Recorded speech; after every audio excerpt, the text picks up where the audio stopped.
Eyali omuduumizi w'eggye lya Rwanda je obwino era alumiriza eyali mukama we Paul Kagame ebbanga lyamaze nga wagira ekibinja kya M23 n'ebbanga lyamaze nga abba ebyobugagga bya Congo era nga ali wamu n'abo abamubakinga bali emabega. Bino byonna abyogeredde South Africa n'alumiriza Kagame Paulo nti nno buli kyonna ekikolebwa mu Congo akirimu emabega. Yanayogera n'emmundu gyazijja ebyokulwanyisa gyabijja biyitawa bingi abita mu ggwanga lya Congo era baani bakolagana nabo okulanga enteekateeka zino zigenda mu maaso era nga Paul Kagame kakati nno afeesa ajugumina kubanga obyama byonna byadde asirikidde ebbanga ddene ate ate byeyerudde bivuddeyo ng'ate byaddala mu abo abantu badde akola nabo abatandise kati okumuva mu gabagamba nedda kisusse nnyo toyinza kuba mu lutalo myaka 3 na musobyo ng'oli ku ggwanga limu olifutubaddeko nga okola kimu kyakubba bya bugagga byabwe ate nga weekangabiriza yessaawa tujjewo ekizibu ekyo mu Africa kuba kibadde kinene era nga ne General Museveni naye luno yandirugenderamu. Of the African soldier has died in the Democratic Republic of Congo. This brings to 14 the number of SANDF members who have been killed in the DRC conflict with the M23 rebels since the beginning of the year. Concerns have been raised about the deployment of the soldiers to the region. Many have criticized the government, saying the soldiers are not adequately trained and fully equipped to take on a fight against the M23 rebels. The troops are in the country as part of a SADC mission. To talk to us more about the developments in the DRC, I am now joined exclusively by the former Rwanda Army Chief of Staff, Lieutenant General Kayumba Awadeyo, who was also the Chief of Intelligence and former Ambassador of Rwanda to India. Lieutenant General, thank you so much for making time for us this morning. My greatest pleasure, Adrian. How are you? I'm well. Thank you so much again for making time for us. I want to start off here. If we consider that since 1959, Rwanda has had refugees, and yourself being born outside of your home country, what will it take for us to get to peace in the Great Lakes region, Rwanda, the DRC, as well as Burundi? Kayumba Nyamwasha yali muduumizi bw'eggye lya Rwanda CDF n'abeera akulira ebyobukessi mu Rwanda era n'abeera ambassador wa Rwanda. Oyo boy bwina mulina tutambule.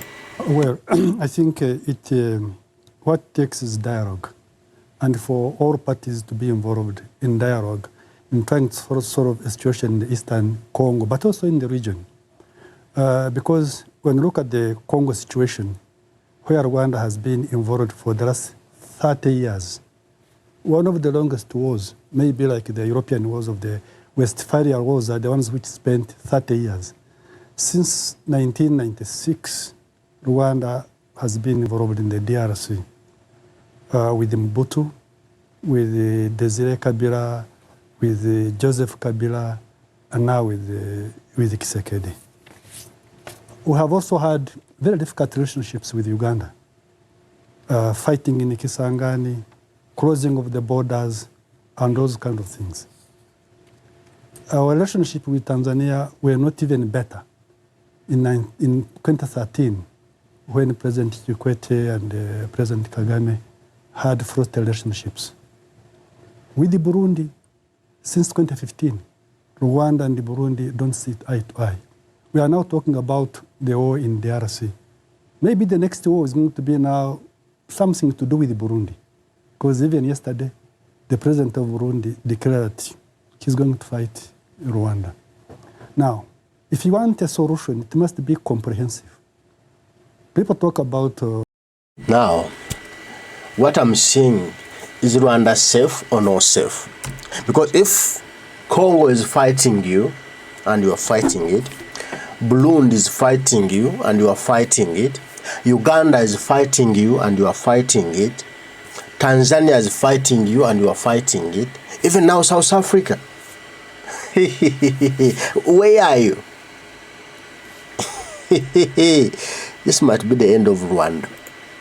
The Tutsi flight in Congo, it's true and it's a fact.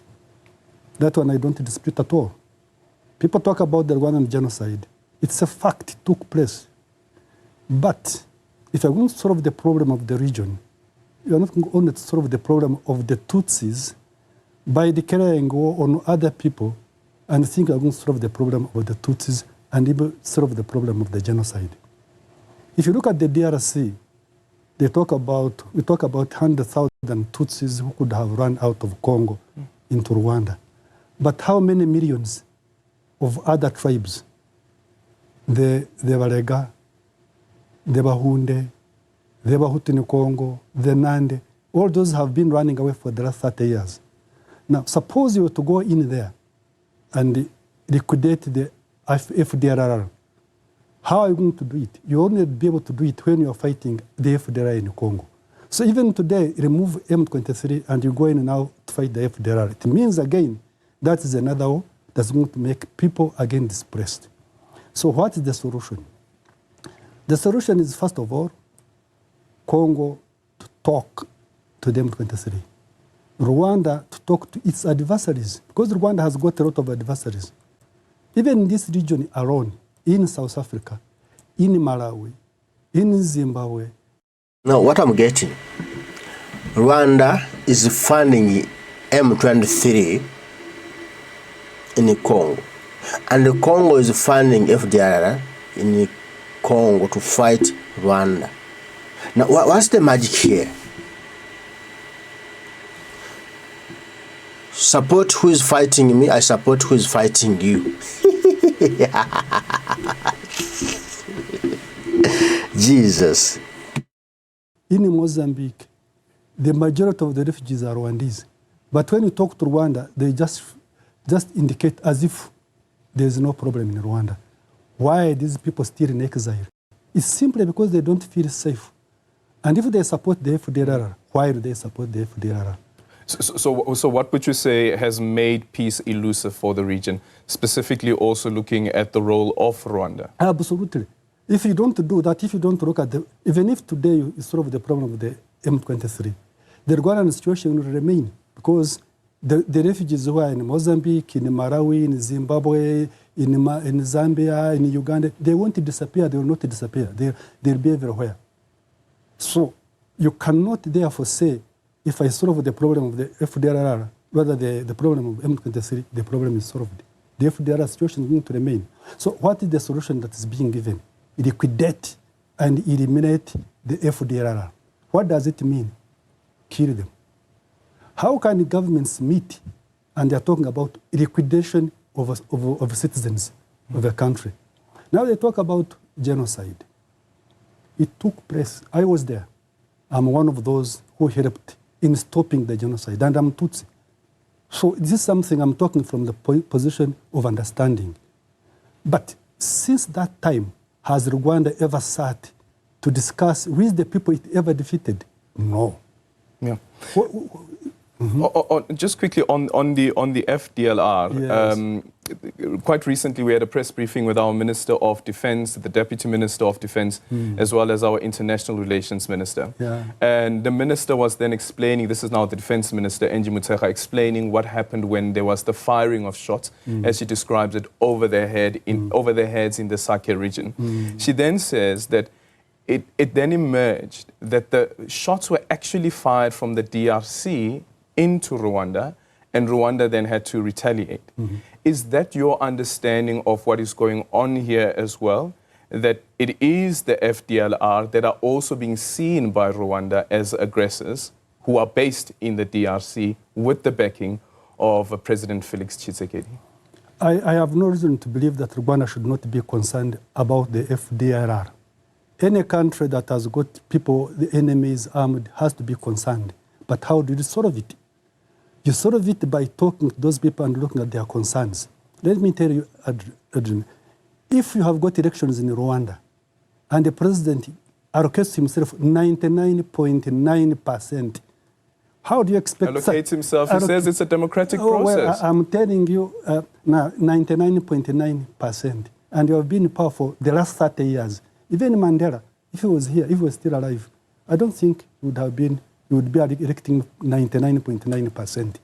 So you must also look at why are these people oppose the government of Rwanda. And when I talk about the refugees, don't talk about the people who are in Congo, the FDR only. How about the refugees in these countries I have told you? In Malawi, in Zimbabwe, in Zambia, in Mozambique, in Europe, everywhere. And by the way, including the survivors of genocide. When I'm talking about the refugees who are now the Rwandan refugees, it includes survivors of genocide. It includes Tutsi like me who fought for the regime which is in power. Now, if you don't address that, and you think you are only going to address the situation of the M23, it's half a measure. Another thing is, how are you going to solve the problem of the region between Rwanda and other governments? If Burundi is saying what they are saying, if they are closing borders with Uganda, so what happens? Maybe the war is going to shift from Congo to Burundi. And exactly as we speak now, the M23 seems to be moving to take Bukavu. If we take Bukavu, it means you're in South Kivu and in the plain of Rutsizi. In the plain of Rutsizi, that means you are going to have a link between the M23 and the Red Tabara who are fighting the government of Burundi. So what you have in the North Kivu is likely going to shift into South Kivu. So the issue is the issue of leadership.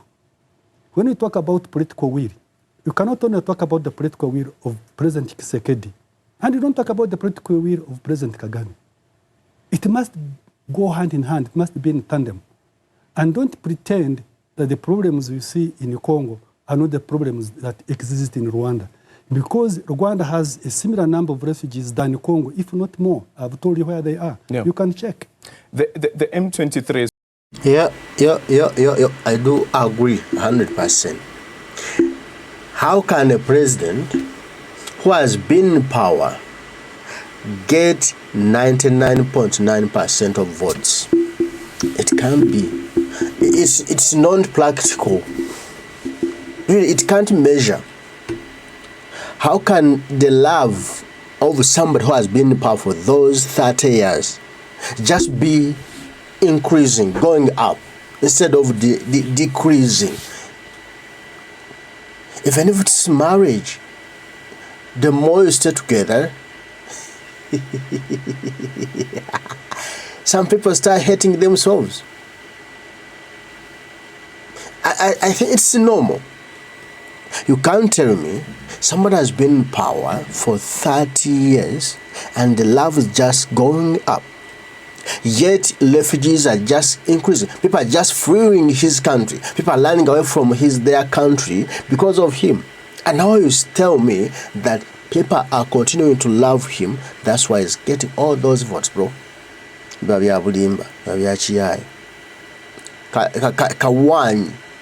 Okay? Now, imagine this. Rwanda, Uganda, Congo, Burundi, they are at war. Rwanda is the key figure here, supporting the Red Tabaro in Burundi, supporting M23 in Congo. In Uganda is supporting who? No, nothing. Maybe they will support M23 Uganda. Maybe. Let's wait for that answer. Naye ngeshiriwo. Toyinza kubanga gwe gwanga limu gwe denominator gwa kwataganyako buli nsonga. Those are no, you survive this. Paul Kagame, I think he is not going to survive this. He can't run away from this. Because if the former CDF, the former intelligence chief, is giving all this information, the evidence about the sitting government, and is giving a lot of tribes, a lot of people who have been chased out from Rwanda by the country regime. And those tribes, those people are trying the best to get back to their country. So the FDLA, what they are talking about. And for him to feel safe, he must create M23 also to fight in the same election, so that he can get relieved from the gang that is planning to take him out of power.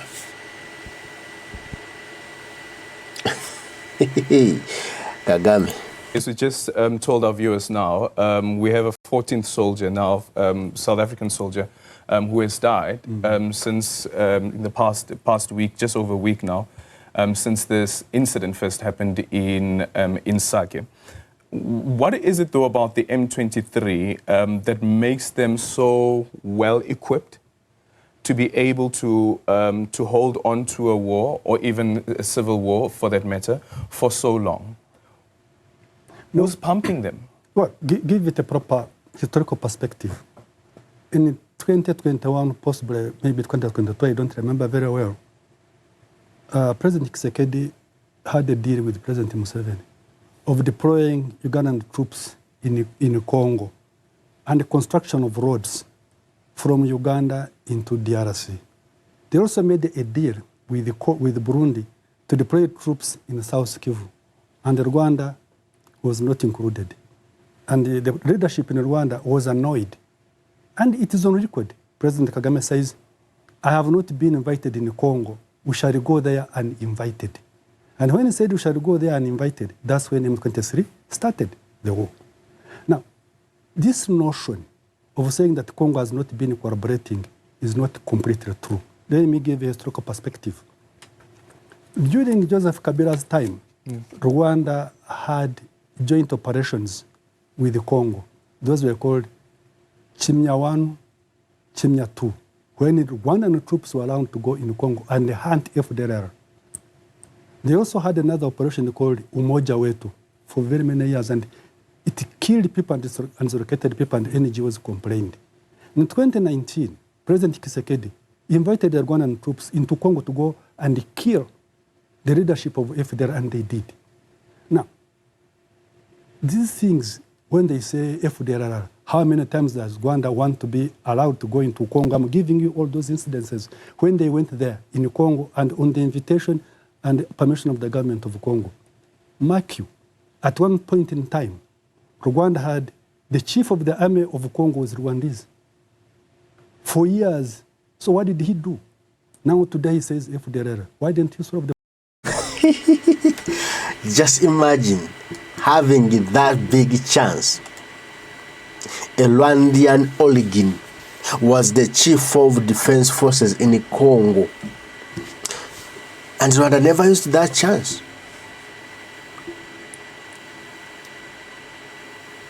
Why are they fighting now? The problem that time. So all these things, FDLR does exist, and I can tell you, for Rwanda to have concern is legitimate. And for think about the Tutsis is legitimate. But what about other tribes? You don't go to save one ethnicity and then you eliminate 10 ethnicities and finish them.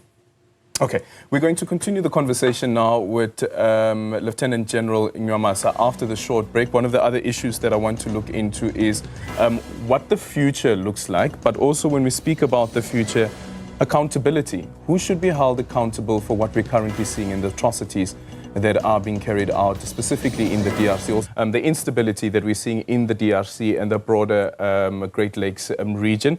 The question, I just quickly want to go back around this question around the M23. The United Nations expert report is saying that the M23 is being supported by the Rwandan Defense Force. Do you know about this? Well, yes, I know about it. It's not the first group that we supported. That you supported as the Rwanda Defense Force? It's an open secret. I don't know why even people want to hide about that. Because the Rwanda government is denying that? Well, you know, the Rwandan armed forces toppled Mobutu. And at the beginning, we denied. And let me tell you, in 1996, I thought it was a legitimate cause. Because at that time, Rwanda was threatened. And they had to defend themselves. But after overthrowing Mobutu and returning of the refugees, we should have changed our course. It should have been Rwanda talking to the DRC on how we can be able to live together. Number two, there is a misconception that M23 is a Banyamulenge thing. That's not true. The Banyamulenge thing is a long time ago. It ended in 2002, actually 1998, when General Kabarebe left Kinshasa. That is the end. The Banyamulenge issue got finished. For your information, during Kabira's time, Azarias Ruberwa, who is the Munyamulenge, was the vice president. Nyarugabo, who is the Munyamulenge, was the deputy speaker in the government. General Malik was the deputy army commander. Bisengimana was the head of the police. There are so many, even today, there are a lot of Munyamulenge who are brigade commanders, regional commanders, battalion commanders, including General Masunzu, who has just been appointed recently as a zonal commander. Now, the government of Kinshasa is giving positions, big positions in its government to people of the Rwandan origin, just to cause harmony, just to show love that we are now together. Those are the Nyamulenges, people who came from Rwanda and settled in Congo. Congo is recognizing them. But Paul Kagame every day is saying the M23, these are Congolese who are not recognized and they are fighting for recognition. But this was giving you the facts. Chief of Defense Forces, Speaker, Deputy Speaker, Police Commander, all those are the Nyamulenges. And those are Rwandese, bro.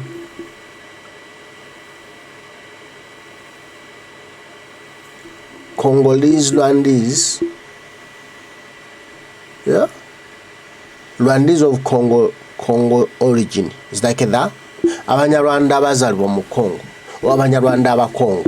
Ostegede?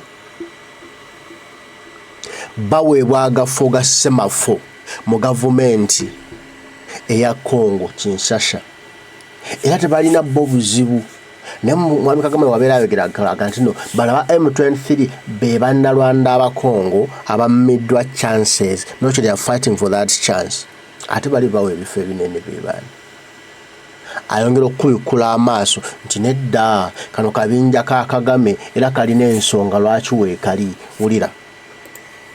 And General Gasita, who has been appointed recently, they even have a minister Munyamulenje in government. The Minister of Infrastructure in Congo is a Munyamulenje. So when people here in South Africa talk about Munyamulenje, it's a misconception, it's a lie, it's not true. The issue of Munyamulenje is different from M23. So people are confusing these things. And with the, definitely, when they talk about the Sun City, the Sun City agreement, well, we participated in that with some of the colleagues I've seen talking about it. But at that time, who were involved? It was the RCD that was mainly a Tutsi group. There was RCD Kisangani of Wamba Dia Wamba. Then there was Bemba, MLC. All of those became vice presidents to Kabila. And when they became vice presidents to Kabila, which agreement did Kabila violate when he allowed them in the government? And these people have remained there. Bemba is in Kinshasa now, he's a minister. And all these people I've told you are in the government. But what happened is there were some unresolved issues of resources and other things. And that's why you have got CNDP eventually, M23 of 2012, and this M23. This has nothing to do with the Tutsis. It has nothing to do with the differences between governments, because the relationship between Tshisekedi and Kagame between 2018 and 2021 was the most cordial. Check how many times did Tshisekedi go to Kigali. And even on the burial of Tshisekedi's father, Kagame was there. So what happened there in between? Where was the FDLR then at that time? When they were fraternizing like that, where was the FDLR? And what about the Tutsis at that time? Who are then they talk about who are in Rwanda? Where were they when Kagame was fraternizing with Tshisekedi? The issue is different. It's not political. It's not social. It's not about the plight of the people. It's about control of the Congo. And like I told you, when Uganda went in there, Burundi went in there, Rwanda was not in there, the Rwandans thought they are being isolated. But Congo is a sovereign country. They can invite whom they want, and they may disinvite whom they don't want. At that time, they didn't invite Rwanda. So Rwanda should have tried to talk to Congo and see how they could be invited if need be. But because they thought they can use their strengths, that's what they did. So control of the Congo means control of the mineral wealth of the nation? Mainly. Mainly. And to do that, you need to control the politics. Yeah. So who are the actors that are behind all of this? Who are the people that are pulling the strings?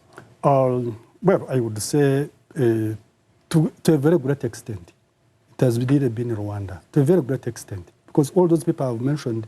But is it Rwanda acting on its own? Is it being propped up by other nations, foreign nations? I don't think so. But I think in a way, for other reasons, Rwanda has done other things and can be tolerated. Not that they want them to take Congo for their own benefits, because they can do it without them. They can still be able to do it without them. And I think Sekedi would also don't mind to work maybe with those other foreign forces we are saying. I never saw when I was there, and even today, that another government is pushing Rwanda to be able to do that. I hear people say it could be possible now, but at that time I never saw that kind of situation. Yeah, and the reason that I asked this question as well is we shared with our listeners, our viewers during the week a Business Day report. Yeah. This is in relation to a report from the United Nations, a midterm report by a group of experts that said that the M23 forces in April 2024 managed to seize Rubaya, including its mineral production. And based on that, a road was also built that would lead into Rwanda. And once the minerals then get into Rwanda, they would be certified as minerals from Rwanda. Yeah. And that's a point that has been stressed by the ambassador of Rwanda, the ambassador of the DRC to the United Nations. Amongst the calls that she's making as well is that there should be an embargo on minerals being sold from Rwanda because those are minerals that are actually coming illegally from the DRC. That is true. That is true, but you don't need, Rwanda doesn't need to have support of the government to do that. They do it and they sell them to international companies who are ready to pay money. But Rwanda's influence and possibly the impunity you see is based on other things. For example, going to Capo de Gallo and they secure French interests. Then the French interests are going to keep Rwanda's situation in Congo under wraps. Then the British, Rwanda makes a deal with the British to take some refugees from Britain to Rwanda. And when you do that, then Britain is going to keep quiet about it. Then you are going to have, let me say, the United States of America. Rwanda does certain actions which possibly Americans feel helps them in let me say, Central African Republic, where Rwanda is deployed and the Russians are deployed in there, and then definitely the Rwandans are there, and maybe they talk to the Americans for whatever reason. So these things go on like that. But Rwanda has been taking Congolese resources really for a long time. Was it even during your 10 years as Chief of Staff? How did you guys do it? Yeah. How did you do it during your time as the Chief of Staff? So it's not the soldiers who do it. It is the civilian Rwandan companies, Crystal Ventures and others who do it. What the soldiers do is that for them, they just capture the area, and no soldier in Rwanda, by the way, they are very disciplined soldiers. The Rwandan soldiers are very disciplined, very well trained, and extremely professional. They don't go into mining, never. It is the civilian companies who are under the ruling party, the RPF, who do the mining, who do the selling, and the soldiers are not involved at all. But they play a role, though, in terms of the security. Absolutely. Yes. They play safe passage. They do escort those things, they escort for them. Yeah, that's they do. I will quickly want to bring you in on the SADC meeting and the resolution that was made there. Part of the resolution is to mandate the SADC organ, Troika Defense and Security Cooperation, to engage all state and non-state parties to the conflict to a ceasefire process to protect the lives and facilities and smooth flow of humanitarian support. But there's also then the call to have the defense ministers, chiefs of defense and troops contributing to the countries, to the DRC, to ensure that the SAMI DRC troops are safe and facilitate immediate repatriation of the deceased troops and so forth. Is this the right approach? And SADC is also saying, like the EAC had said, let's have a dual summit. Absolutely. I agree. Engagement is the best thing to do. These issues are not going to be resolved by war. I've told you this war has been going on for the last 30 years. And simply because it has been held piecemeal. While we're discussing the issues of Congo and Rwanda, there has never been any discussion between the issues between Burundi and Rwanda. But even the Rwandese themselves, between the Rwandese who are outside the country and the Rwandese and the government of Rwanda, that has never been done. Even if today, like I told you, we are going to solve the problem of the M23, the Rwandese opposition will always remain there, in Congo and everywhere. So when you talk about the meeting of ministers of defense, the chiefs, that's fine and that's good. It's the best way to go. Yeah. But then what are they going to address? If they are going to address only the M23, in 3-4 years, we shall have an M23 4 or 5. And the President Museveni is saying as well, and I know that you say that it's not entirely true that the DRC doesn't want to participate, but he is saying that we will force President Tshisekedi to actually speak to the M23 and engage the M23, because that needs to happen. Yeah. Well, they can force him to talk with M23 and even come with a piecemeal resolution, just like they did in 2002 and 2009 with CNDP, in 2013.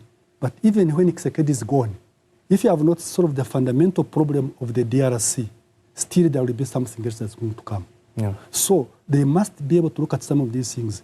Forcing Tshisekedi is one thing. They don't need to force him anyway.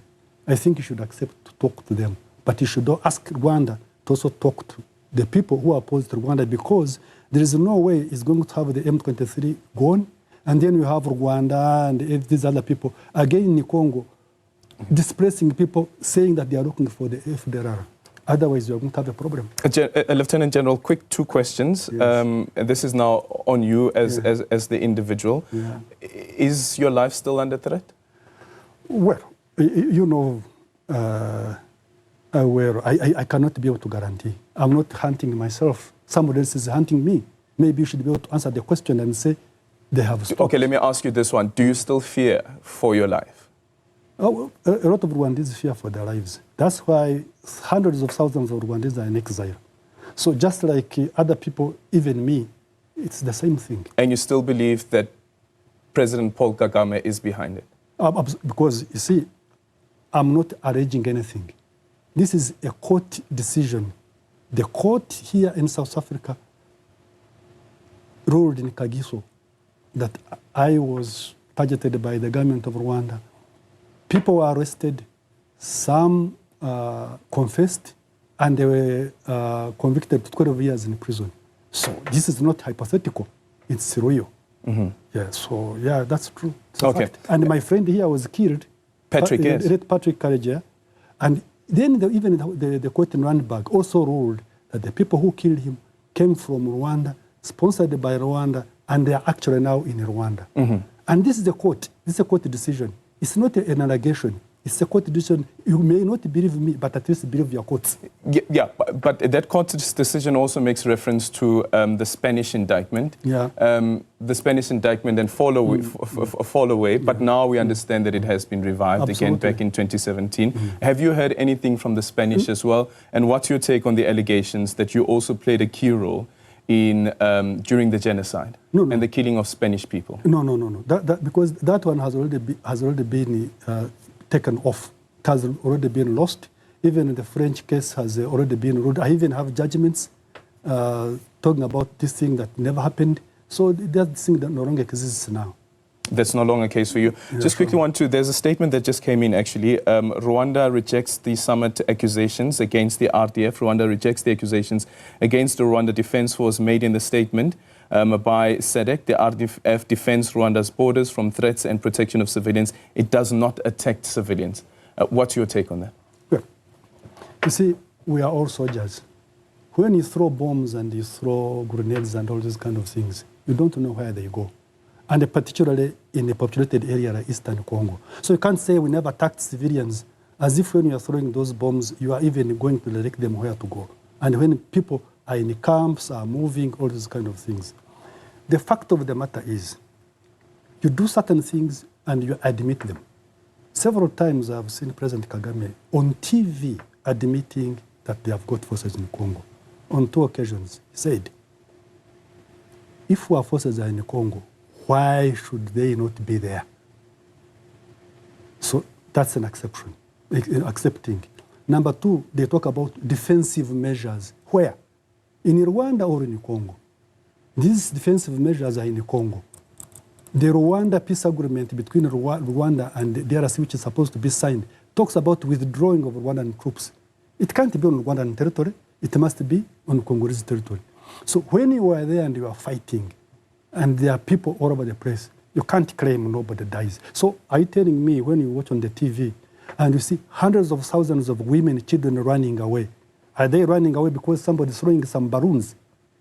They're not running away from balloons. They're not running away because somebody's giving them flowers.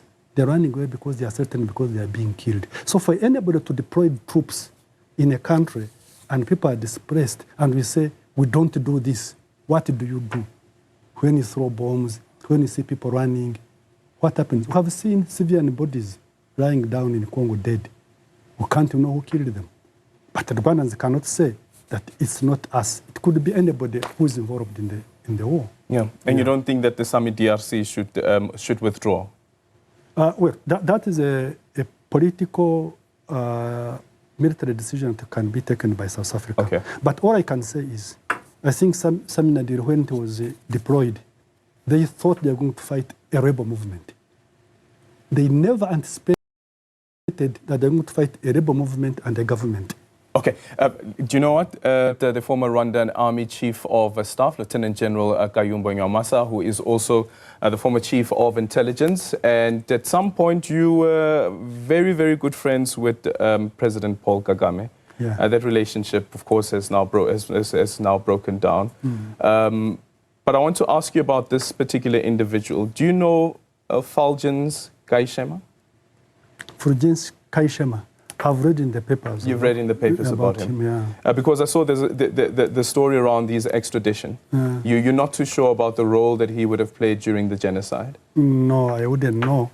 But even when I was in Rwanda, I think I used to read some articles, and okay. I think even some of these things about Kayishema. And by the way, okay, go on. No, continue. And by the way, when they talk about Kayishema and the people who committed the genocide, it gives me the reason to tell you about even the FDLR, for example. Not a single person, by the way, in the FDLR was indicted by the International Criminal Tribunal in Arusha. Not a single one. Now, we come here and people are saying genocidaire. That's not entirely true. Why? 95% of the FDLR are in Rwanda. They're in the Rwandan army and the Rwandan reserve forces. And a lot of them are actually now fighting in Congo with the Rwandan army. Now, you don't become a genocidaire in Congo today when you cross to Rwanda and you become an angel. And by the way, I'm the one who started recruiting and integrating the FDLR when I was still there. And I like it. And I think the Rwandan government is doing very well integrating them. But you see, don't talk about integrating people and then say, I have to go and eliminate them. Oh. It's a big contradiction. You integrate, but then you say, when they are in Congo, I will go to eliminate them. But when they come here, they are very good people I can work with. Mm-hmm. Yeah. And from the Security Council side, do you think there's anything that can happen there outside of just the statements that are being issued? I think they should be very clear to ask Rwanda to withdraw its troops from Congo. Well, they did. Directly. Well, they did. They say it, but then have they withdrawn? Yeah, so what should happen after that? The Security Council has members who are really very, very strong, who have not talked categorically to tell Rwanda to get out. And I know for sure there are probably 3 or 4 countries, if they said tomorrow Kagame will withdraw. But they haven't talked. From the P5? Yeah. they have not talked categorically to have them withdraw. So they just talk about in phrases but without being categoric. A final one is on the diplomatic relationship between South Africa as well as Rwanda. We see that it's now further strained with our president labeling the Rwandan Defense Force as a militia group, which has now somewhat, the statement has been edited. I don't know if that means a retraction, but what do you read into that? But I think it could have been an oversight on or that's a typing error or whatever, but I don't think President Ramaphosa meant that. But I think the reaction from the other side was very, very unfortunate and extremely undiplomatic, because I think it could have been done better. Thereafter, I saw a lot of interviews being carried here in South Africa from Rwanda, which, by the way, you can't do in Rwanda. The Rwandese can come and carry interviews on your radio stations and call your president what they want. But your person cannot talk in Rwanda and talk about possibly what I've talked here. And even when I leave this station here, check in the comments, you are going to see, they are going to call me all sorts of names, all those kind of things. So whatever the case may be, that statement and the diplomatic relations may be strained. And I believe when the South Africans and Samina did in general deployed in Congo, they didn't think that they're going to have another country attacking them. They thought they are going to fight rebels, not knowing that they're going to fight rebels plus a country. I believe if they knew they're going to fight rebels plus a country, the deployment would have been different. Okay, then thank you so much for your time. Truly appreciate it. My greatest pleasure. That is a former Rwanda's Army Chief of Staff, Chief of Intelligence, and also former Rwandan Ambassador to India, Lieutenant General Kayumba Nyamwasa. Kayumba Nyamwasa. Tumuwadde tumuwulire ebbanga ddene. Emala ebbanga ddene nga yadumira eggye lya Rwanda mu gavumenti ya Kagame. Namala ebbanga ddene nga yakulira ekitongole ekikesi ekya Rwanda mu gavumenti ya Kagame. Namala ebbanga ddene nga yambasada wa Rwanda. Ebbanga ddene. Kati ebigambo byatabuka wakati we ne mansita we. Kati ajjayo bwino nga bwali namukuba ku lupapula bujulizi bwamugenda nga mukubako kati. Okulaga ensi omusajja omubi, omusajja omuzibu, omusajja omukuusi, omusajja omutemu. Tasaana kwesembereza era asaana kuvaawo tufune abakulembeze abali mu ensa. Nti Congo erumbi erimu olwaleero lwa Kagame. Okitegedde? N'amawanga agasadaka South Africa basindika ekibinja okugenda okukuba abayeekera ba M23 bo nga bandi bakuba abayeekera. So nga wali eggwanga eribeekwesa mu mugongo bagenda n'okubana kusesebbuka nalyo. Ano lyamaze ne lyejjayo. Ensi ebadde bulijjo ebuzaabuzibwa naye M23 eyimirira bwetya batya nga basajja beegaana.